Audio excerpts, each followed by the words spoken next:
Good afternoon friends, welcome to win academy Bilaspur. तो ये आज हम चलिए शुरू करते हैं।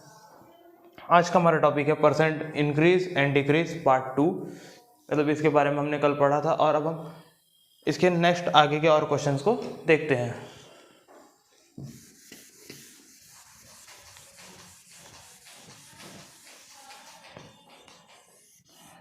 और मैं हूँ आपका अपना मैथ्स टीचर नीलेश कुमार पंसारी। तो आज का हमारा पहला क्वेश्चन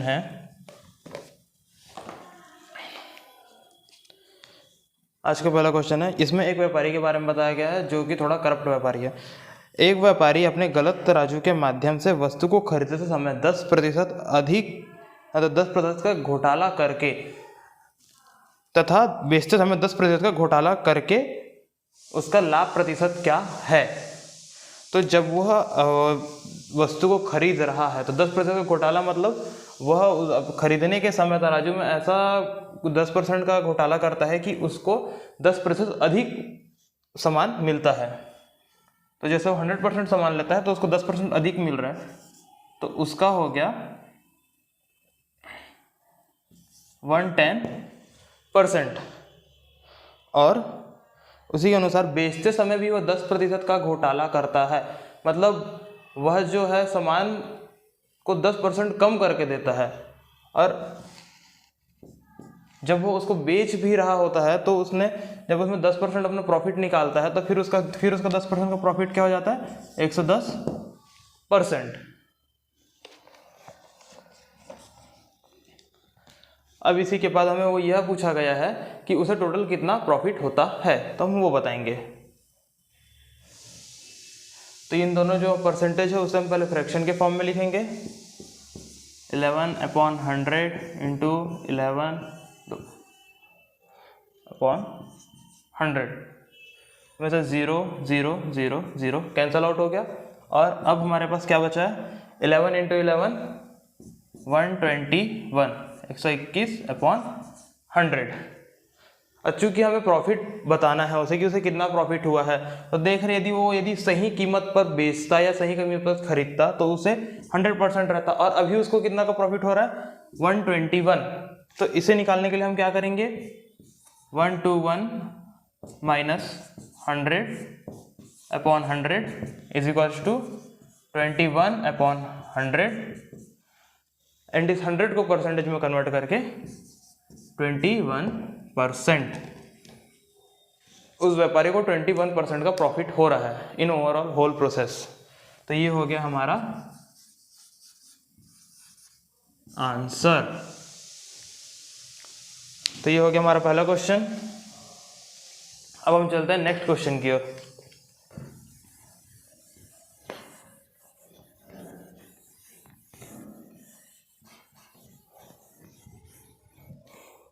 ठीक है, तो आज का हमारा फिर नेक्स्ट क्वेश्चन जो है, ए का वेतन 10% बढ़ाया गया और फिर 10% घटाया गया, तो वेतन में कितना परिवर्तन हुआ।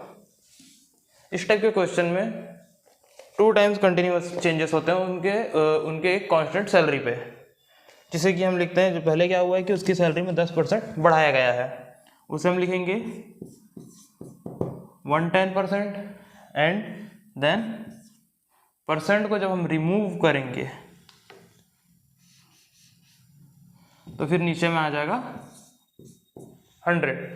सेम वैसे ही क्या बोला कि अब उसकी सैलरी में, अब यहाँ पर ये जो उसकी जो सैलरी बनी थी, होल सैलरी जो न्यू सैलरी थी, उसमें 10% की कमी की गई, तो उसे हम लिखेंगे अब 10% कमी मतलब अब उसकी सैलरी हो गई 90%। और यदि हम जब परसेंट को यहाँ पर से रिमूव करते हैं तो परसेंट को हम लिखेंगे अपॉन 100। ओके, उसके बाद आप देख रहे हैं 0 0 0 0 कैंसल आउट हो गया। अब हमारे पास क्या बचा, 99/100।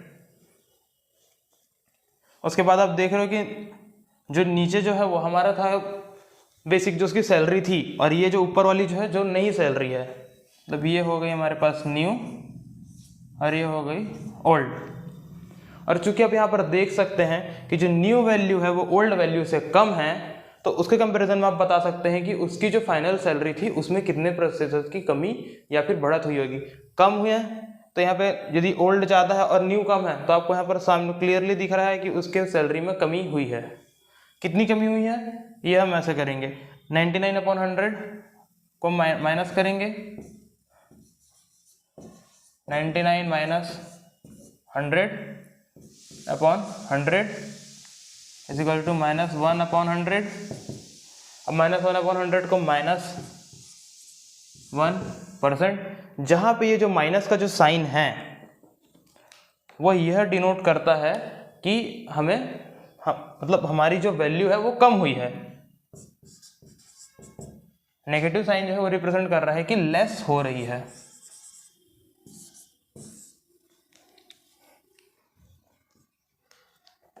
और ये हो गया हमारा आंसर कि उसके नए सैलरी पे जो 10% बढ़ाई फिर 10% कम कर दी गई, उसमें उसे पूरे 1% की हानि हुई है, या इसकी पूरी सैलरी 1% कम हुई है इस पूरे प्रोसेस में। तो ये हो गया हमारा आंसर। तो इसी तरह अब हमारा दूसरा क्वेश्चन भी कंप्लीट हुआ। अब हम चलते हैं हमारे तीसरे क्वेश्चन की ओर।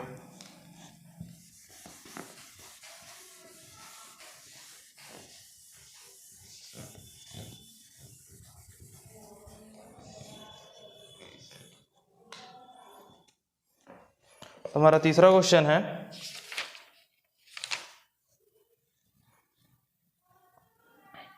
एक संख्या है, उस संख्या में पहले 20% कम किया जाता है, फिर इसी कम हुई संख्या में 20% की वृद्धि की जाती है और परिणाम संख्या मूल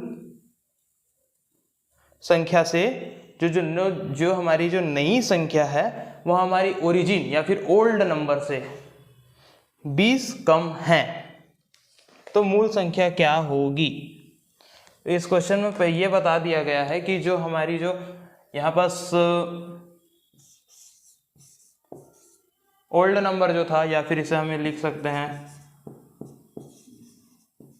origin number minus new number. अब इन दोनों के बीच का जो डिफरेंस है वो 20 है, ये बता दिया गया क्वेश्चन में।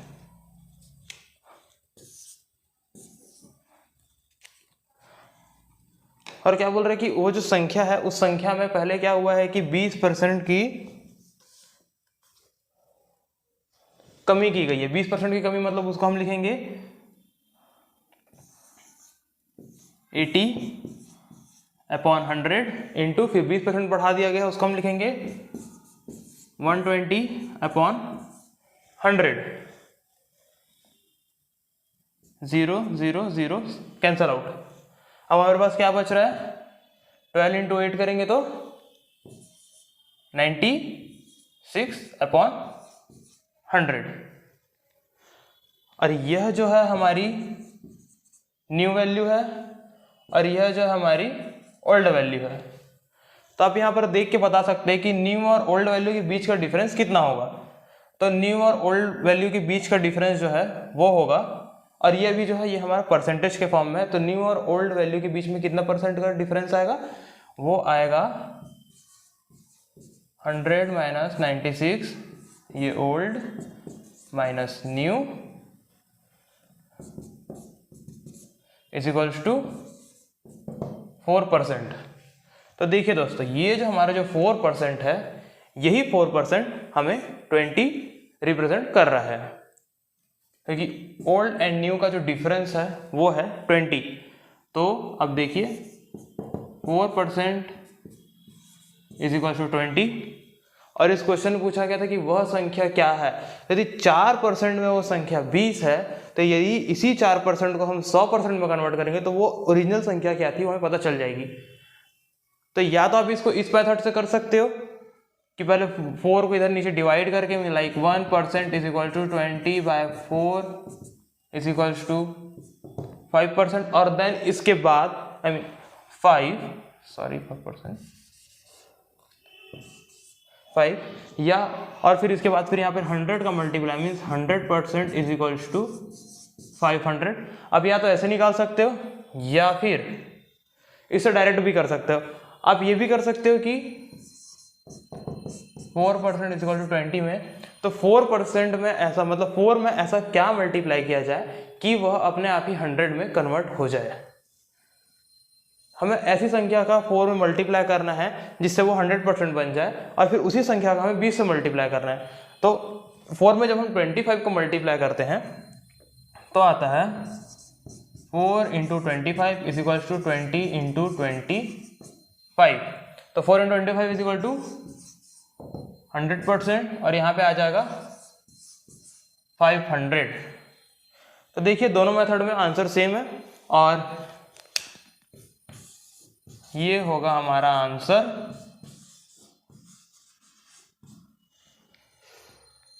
तो यदि आपको ये वाला मेथड ठीक लगता है आप इसको फॉलो कर सकते हैं, और आपको ये वाला मेथड ठीक लगता है आप इसको फॉलो कर सकते हैं। तो इस तरीके से हो गया हमारे एक और क्वेश्चन कंप्लीट। अब हम चलते हैं हमारे नेक्स्ट क्वेश्चन की ओर।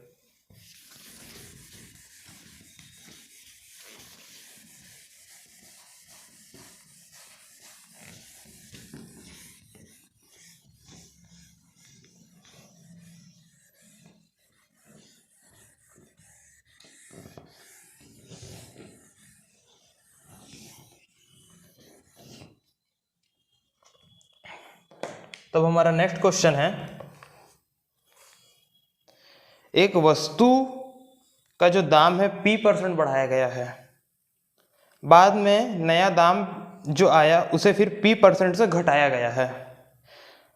अगर अधुनातम दाम 1 रुपये हो तो उसका मूल दाम ज्ञात कीजिए। मतलब यहाँ पर हमें x की वैल्यू निकालनी है, और यहाँ पे बता रहा है कि p% बढ़ाया। p% बढ़ाया मतलब क्या कहना चाह रहा है वो, उसका जो 100% है उसमें p% इंक्रीज हुआ, तो उसे हम लिखेंगे 100 प्लस p% एंड, और उसके बाद क्या बोलता है कि और उसी वैल्यू में p% कम भी हुआ। जो ये जो चेंजेस आए, ठीक है, इस चेंजेस आने के बाद इसमें फिर 100% मतलब x में पहले p% इंक्रीज हुआ, फिर उसके बाद p% डिक्रीज होगा। p% डिक्रीज होगा मतलब 100 माइनस p%। अब यहाँ पर हम पहले परसेंटेज को हटाएंगे, परसेंटेज को हटाएंगे तो हमारे पास क्या आएगा, और इसकी जो पूरी वैल्यू जो है वो है 1। तो ठीक है, अब हम यहाँ पर से परसेंटेज हटाते हैं तो हमें क्या मिलता है, 100 plus p/100 into 100 minus p/100। और ये जो 100 प्लस p है और 100 माइनस p है वो है हमारा formula, a² minus b² is equal to a plus b और a माइनस b का। तो हम ये फॉर्मूला जानते तो हम क्या करेंगे, इसे पहले डायरेक्ट ही कन्वर्ट कर देंगे, यहाँ पे x का मल्टीप्लाई चलता रहेगा। तो अभी ये लिखा जाएगा 1 इज इक्वल टू एक्स, 100 के स्क्वायर करेंगे तो आ जाएगा 10,000,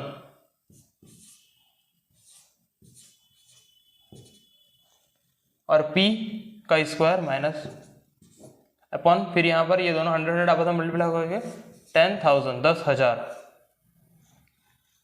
अब हमें बताना था x की वैल्यू, तो हम x तो हम ये बाकी जो बची वैल्यू है उसको इस इक्वल के इस तरफ चेंज कर देंगे क्रॉस मल्टीप्लाई करते हुए। तो x की वैल्यू आ जाएगी हमें x is equal to 10,000 upon 10,000 minus p², और ये होगा हमारा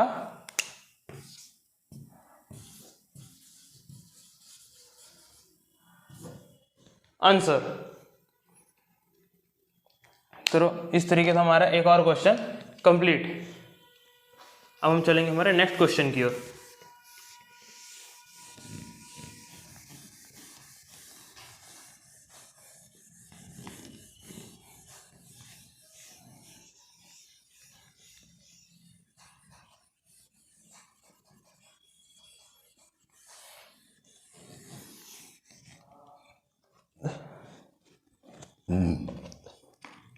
तो पिछले क्वेश्चन की तरह ही हमारा एक और अगला क्वेश्चन जो है वो भी सेम है।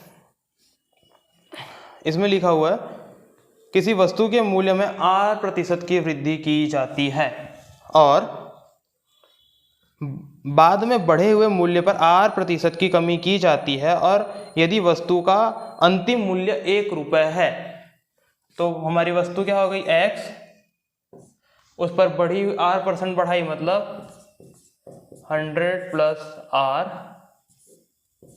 अपॉन 100। परसेंटेज को हमने हटा के डायरेक्ट नीचे परसेंटेज लिख दिया, 100 लिख दिया, और यहाँ पर फिर r% घटाई गई 100 माइनस r अपॉन 100, और इसकी जो अंतिम जो मूल्य जो आई थी वो थी 1। तो देखिए यहाँ पास फिर से a square minus B square का फॉर्मूला आ गया।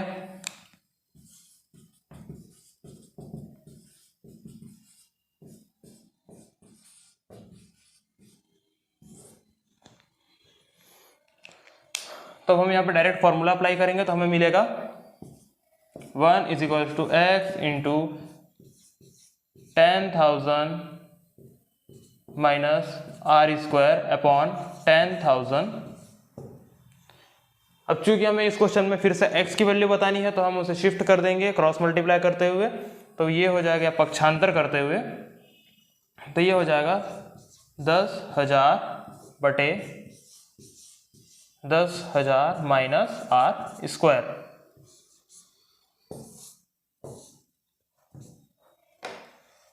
और ये जो है ये होगी हमारी x की वैल्यू जो कि हमें फाइंड आउट करनी थी। ठीक है, तो ये हो गया हमारा एक और क्वेश्चन। अब हम चलते हैं हमारे नेक्स्ट क्वेश्चन की ओर।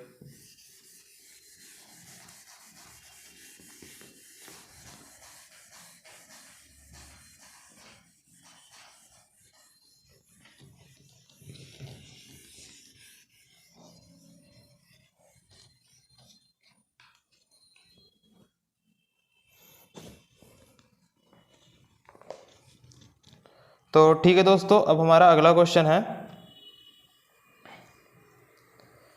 एक सिनेमा घर की सीटों में 25% की वृद्धि की गई। यदि एक टिकट के मूल्य में भी 10% की वृद्धि की गई तो कुल आय में कितनी प्रतिशत की वृद्धि हुई। तो देखिए उसने पहले क्या किया, जो हमारे नंबर ऑफ सीट्स थे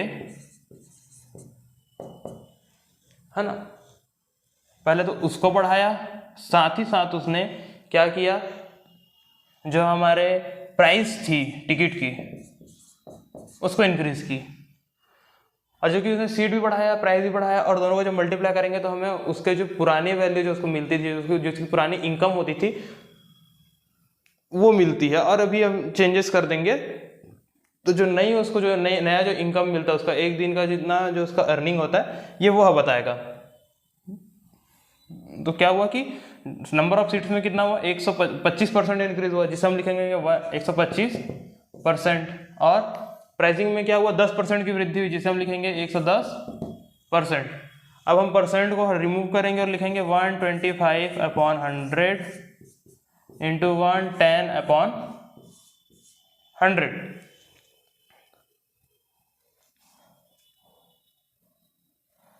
तो ये सम 0 0 कैंसल, ओके, और यहाँ पर हो जाएगा ये 5 और ये हो जाएगा 4, यहाँ पे बच रहा है 55 अपॉन 40। अब ये जो है हमारा उसका ओल्ड इनकम जो होता था वो रिप्रेजेंट कर रहा है पुरानी, और ये जो उसकी नई इनकम होती थी वो। तो हमें ये बताना है कि अब सीट की संख्या बढ़ाने पर और प्राइस बढ़ाने पर उसे कितना फायदा हुआ।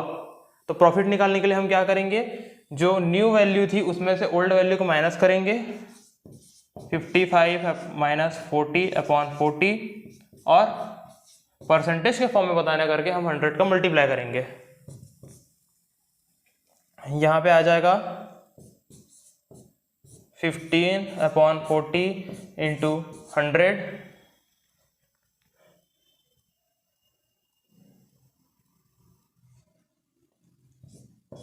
38 300/8। अब उसे हम सॉल्व करेंगे तो हमें मिलेगा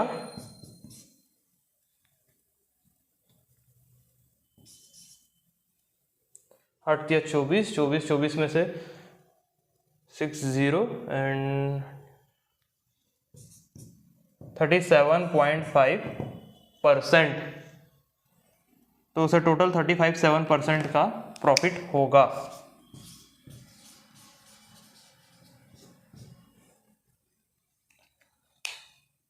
ओके, तो इस तरीके से ये क्वेश्चन भी हो गया हमारा कंप्लीट।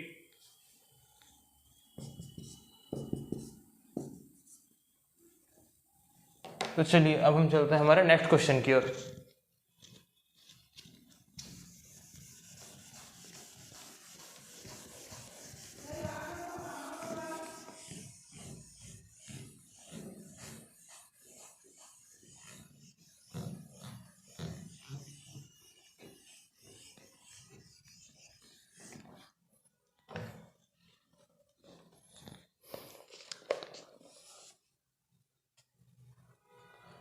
तो अब हमारा नेक्स्ट क्वेश्चन है,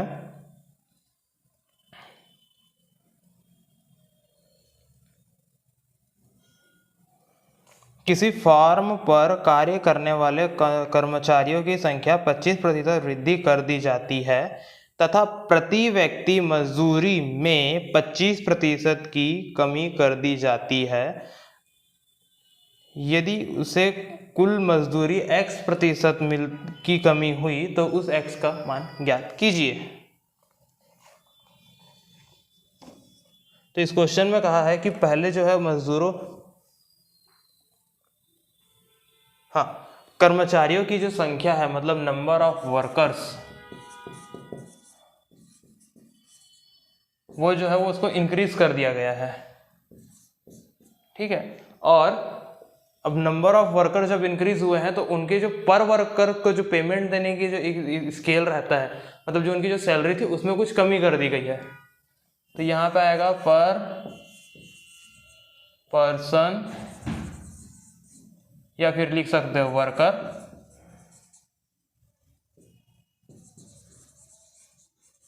सैलरी, जो कि डिक्रीज हो गई है। अब बढ़ी कितनी है? 25%, 125/100, और डिक्रीज भी हुई है 25%।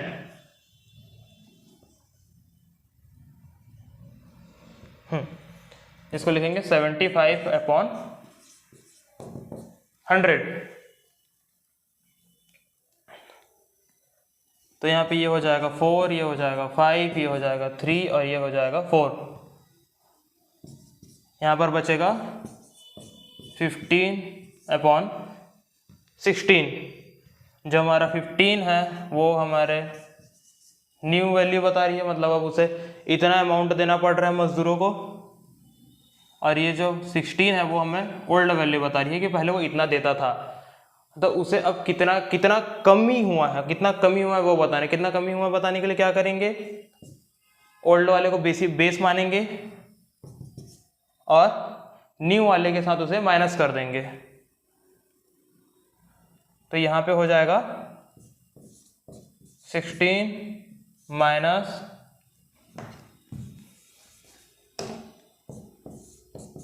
15/16 इज इक्वल्स टू 1/16। चूंकि अभी से हमें फ्रैक्शन या फिर परसेंटेज के फॉर्म में कन्वर्ट करना है तो हम यहाँ पे करेंगे इंटू 100।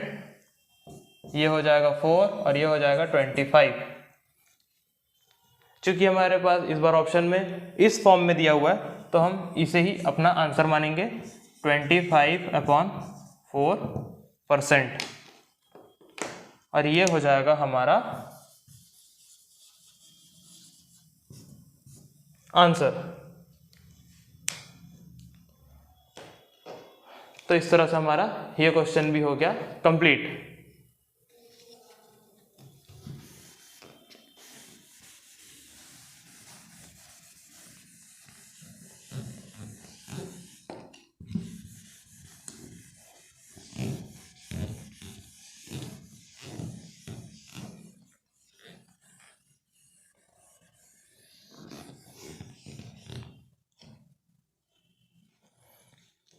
तो ठीक है दोस्तों, इसी तरह हमारी आज की क्लास कंप्लीट हुई। इसी तरह हमारे साथ बने रहिए। Please like and subscribe our channel wins academy Bilaspur. And हम कल लौटेंगे आपके साथ इसी तरह और मज़ेदार क्वेश्चन के साथ। तब तक के लिए थैंक यू, हमारे साथ बने रहिए वंस अगेन।